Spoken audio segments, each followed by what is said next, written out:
It's not uncommon for the final film in a trilogy or saga to actually not be the best one. In this case, I'm talking about MaXXXine from the X trilogy of horror movies. MaXXXine is written and directed by Ty West. Most notably, it stars Kevin Bacon and Mia Goth. Mia Goth is Maxine Minx from the X film.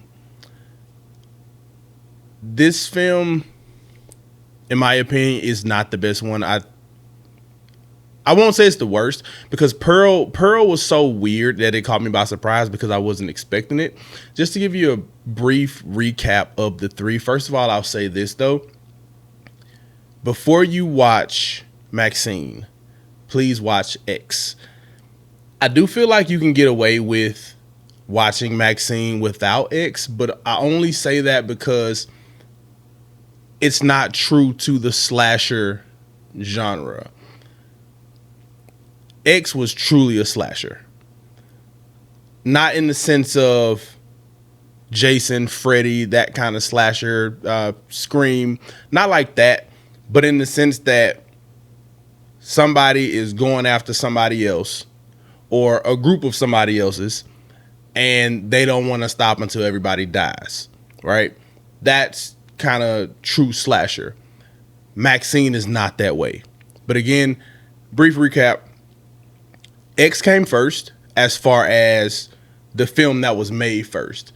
X is about a group of adult filmmakers who go to this farmhouse in Texas and they rent a property on this old man's or this old couple's land with which to make their adult film. During that time, they are basically stalked and some of them murdered by the husband and wife whom they've rented this property from. Again, this is X. After X came Pearl. Pearl is actually the prequel. Pearl is the old lady from X who did all the murdering. So in Pearl, it gives us Pearl's backstory. It shows us how her insanity began. And we get to see how she developed into who she was in X. And then here we have MaXXXine, which follows the main character, Maxine Minx from X, and where she is now in her life. With that being said, right off the bat, I do not feel like we got enough of her backstory because following the events of X, she shows up where she did in MaXXXine, and we don't get anything in the middle, right? All we know is that X ended, and boom, here's MaXXXine. We don't know what transpired between there. So I would have liked to see a little bit of development there, just kind of showing us what she went through in that time frame. MaXXXine is supposed to be a slasher, but like I said, it is not. It's more of a murder mystery, whodunit, detective true crime kind of series. It takes place in 1985. We know that in real life in 1985 we had the Night Stalker murders, and so this film kind of plays on the whole Night Stalker thing, and that's a heavy aspect in what's going on. The movie has about four very gory kills. But again, if you watched X and you watched Pearl, this film pales in comparison in that regard. It doesn't feel like a horror film at all. It literally feels like a crime drama. I'm not comparing it to the Zodiac Killer and that kind. I'm not comparing it as far as like storyline, but I mean as far as like particular plot points and the way that they structured certain things. It just feels very murder mystery-ish and not very horror-like. It's not scary in the least bit. There's no jump scares. There's nothing that puts you on the edge of your seat and makes you feel afraid. I was not afraid at any point. Not at one time did I feel any sort of fear. But it was entertaining. It was entertaining because of the fact that I've seen the other two. So automatically I'm invested based on that. I want to see what happens to Maxine. Where does she go? You know, basically she's being pursued by someone. The trailer played it up as if she was going to be a badass. What? I take that back. She is, right? She is a badass. She was kind of a badass in X. But the trailer made it look like she was going to be on a path of badassery the entire movie. That's not accurate.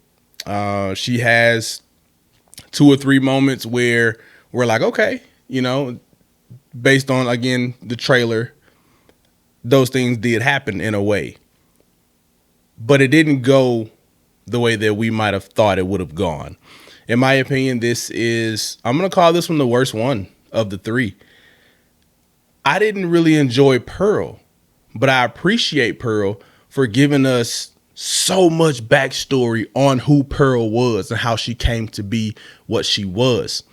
Y'all gave us a whole sequel to X with no more backstory on this person than we had before. It just seems like a waste. It seems like a waste of time. It seems like there is a heavy lack of, no, it doesn't seem like there is a heavy lack of information. We needed so much more. The overall aesthetic of the film was great. It really looks like what 1980s Hollywood is portrayed as when we see other 80s action movies and 80s crime dramas and serial killer dramas and suspense thrillers. It looked really good. It was very gritty, very dark. Other than that, I mean, cinematography was great. Sound design was great.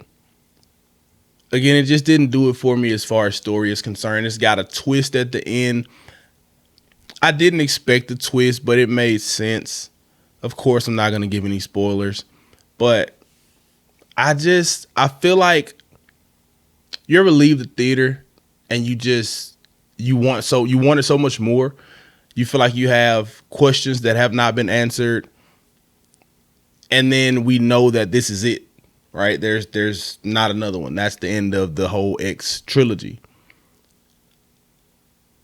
I feel like it's lacking. It's lacking so much. Overall, I'm going to rate it at a 5. I just didn't get out of it what I needed to get out of it. There's too many unanswered questions. I'm just left wanting too much more to give it anything above a 5. Like I said, the film it's a beautiful film. It looks great. I mean, it really puts you in 1980s Hollywood. It looks amazing. It's just a hodgepodge of random suspense themes. It doesn't really establish itself well as what it's supposed to be, which is a slasher. An 80s slasher is my favorite horror subgenre. So automatically I'm going to be a little bit more harsh on this one because, again, if you saw X, you're going to expect a lot more out of Maxine than what we're given. So that's it for this review. Definitely comment down below. Let me know how you felt about Maxine. Did you watch X? Have you seen Pearl? Do you plan to watch either one? And which one is your favorite, if any? The next film for me will be the horror film Longlegs. I'm going to see that Thursday at 7 p.m., I think. And that review should be up Saturday. But in the meantime, pick a theater, sit back, relax, and I'll see you at the next one.